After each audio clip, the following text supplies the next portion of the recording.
Hello and welcome to the Specialty Produce Corner here at Shamrock Foods. My name is Chris Casson and I'm the chef, and the whole idea behind the Specialty Produce Corner is to introduce new items to you, show you maybe different ways to utilize them into a recipe, and also what to look for if you're shopping for them and see them in the retail outlets.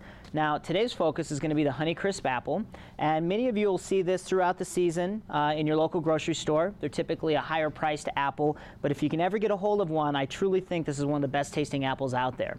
Now, it's very versatile because as a fresh apple that you're going to eat, it's going to have that nice sweetness and it's going to be very crisp.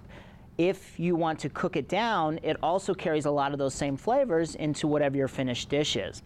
Now, we're going to show you a couple different ideas here, but the first one is obviously how to look for the right apple. Now, when you're looking for a Honeycrisp apple, you want to make sure it's got kind of that even coloration of both the blush and the yellow like you see here. They should be nice and firm, make sure there's no bruises around the outside, and then the way that you're going to want to cut this up is just like any other apple, where you're going to take it and you're going to slice it pretty much around that stem.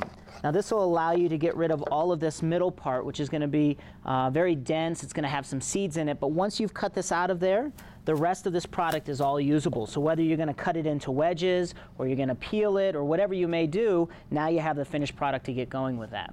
Now, one thing to note about the Honeycrisp apple, it's high in vitamin C as well as fiber, but if you were to take a peeler and cut the outside, the skin off of the apple, that's where a majority of that vitamin C lays. So by removing the skin and that little piece of apple that's underneath it, you're losing a lot of the nutritional value. So my suggestion is to eat it as you see here.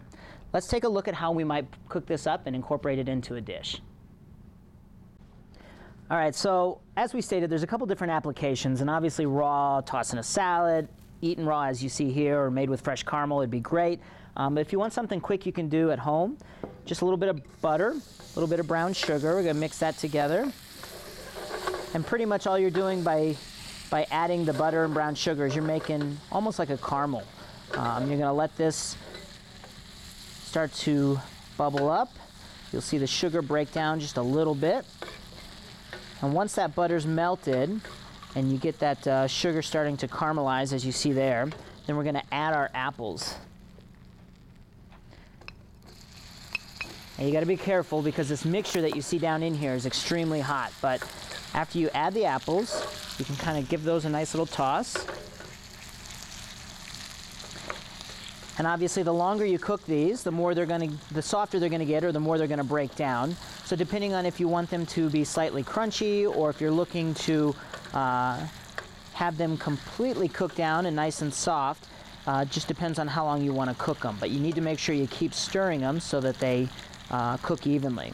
Now, once you have your caramelized apples, and we're gonna leave these fairly crunchy, you can slide them over, as you see here, and just pretty much pair them up with some fresh ice cream. And make sure you take some of that caramelized sugar and pour it over the top as well.